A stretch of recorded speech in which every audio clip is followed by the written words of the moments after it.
I think the fact that they want to interrupt and interfere and sing loud and make a point and not perhaps be observant in everything else makes a joke of it all.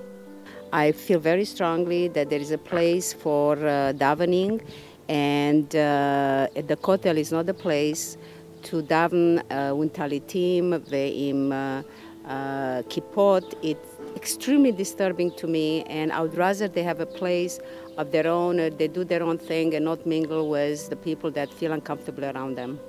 בפרלמנט הבריטי אי אפשר להיכנס לא עם סנדלים ולא עם מכנסיים קצרות.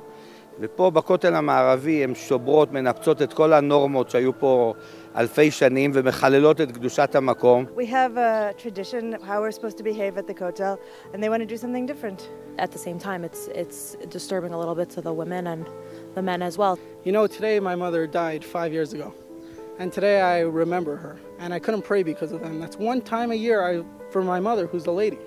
You know, don't seem to know the thousands of years of tradition that we have. זה מקום קדוש אצל מוסלמים ואצל יהודים, ולא צריך לפגוע במקום כזה. זה לא המקום. אתם רוצות לעשות את זה. למה במקום כזה? כאילו, בשביל מה? I think maybe they should try to either be quieter or go to their own shul. אני חושב שזה עניין פוליטי. אני לא חושב שזה מהדת. ויפה שהן רוצות להתפלל, אבל כל דבר בתחום התפילה היא גם מההלכה, והן צריכות לכבד את ההלכה. You know, they have to be sensitive to the people who like to daven traditionally at the wall, and I understand there's another place also for them to daven at Robinson's Arch. וחבל שמקום כל כך קדוש ומקובל על כל עם ישראל יהפך לסלע מחלוקת בגלל כמה נשים שחושבות שהן צריכות בדווקא, בפרובוקציה.